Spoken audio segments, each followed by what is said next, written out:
Amanda Nunes, brutal performance against Megan Anderson. They just took this upcomer, in division, and they just threw her to the lion's den, or the lioness's den. Literally, yeah. It was coming into this fight. Megan Anderson was a plus 650 betting favorite.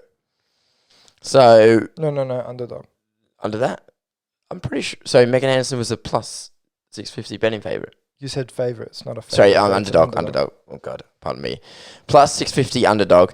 So if you put like $100 on there, you can pay your rent for a month pretty much, almost. Yeah. Pretty much. Yeah. So right off the bat, I said to you, first round.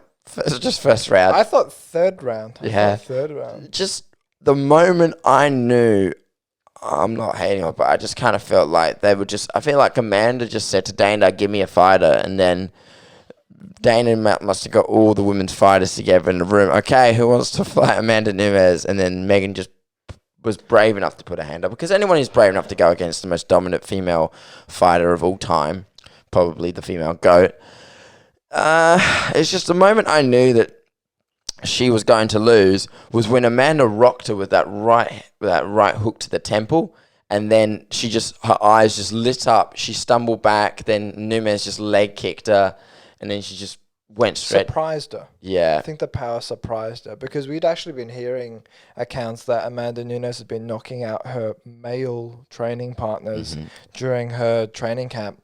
I'm sure, and we've seen on the promos, Megan Anderson's doing a little bit of grappling with her coach, but it doesn't mean she may or may not, but we don't know that Megan Anderson is actually training with male athletes. We do know that Amanda Nunes is training with male athletes, and she's fucking them up. Yeah. And Amanda Nunes, incredible. Yeah. It was a cute moment when they brought the baby in, and yeah, they all come over the baby, and the baby's like started crying. Yeah. Because wasn't that moment? It's got 15 cameras in its face, but. Amanda Nunes, we knew that Megan Anderson was going to have a massive size and height advantage, right? Yeah, we've seen time to time again that doesn't really matter. It's certainly something that maybe the odds makers have a look at, and it certainly has a factor in the fight, right? But Nunes has these weird arms. I'm not going to lie. She always has these weird arms. Like, she looks like she's just out of range. Yeah. But she hits you. It's so weird. And she's almost got like a kind of scrappy kind of boxing style. But it works. And the one thing she does have is speed, and she's got power as well as conditioning. And whenever she can't whenever she's not winning the kickboxing, go straight into grappling. And she's a killer. I believe she's a Brazilian Jiu-Jitsu black belt. Yeah, she is, yeah. And that's exactly what she did with Megan Anderson. So it was almost like a modified triangle choke with an armbar. Yeah.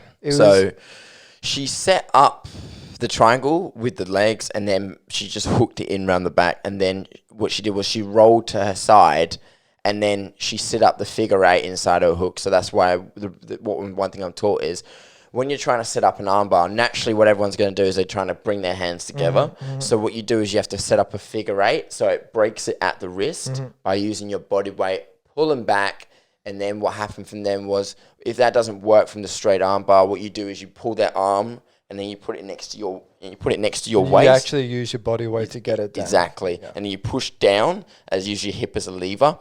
And then what she tried to do was she tried to roll out of it, but then it was just too late. She just had that armbar sunk in, and then she got the tap. That was the only way she was going to, because Megan Anderson, I'm sure she's very strong, but that's probably the only way she could have unlocked that, because she's used her leg. Usually, if you're going for an armbar and someone locks them up, you can actually use, because your legs are so much more powerful than your arms, you can break their grip with your hand. But if your legs are being used for a modified triangle, then you can't exactly use them. And she drops back. Yeah.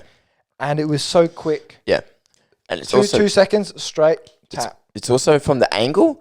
Most of the time, most arm bars are done from the side.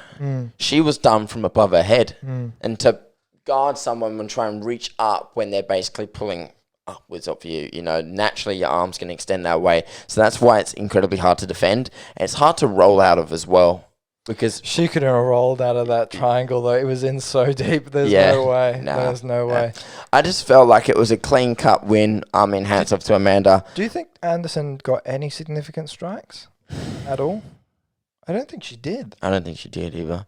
It was, thinking back, maybe she did, but I can't remember any. There was none that off the bat that really stood out. Perhaps a leg kick. Maybe a leg kick, Perhaps maybe a kick. jab.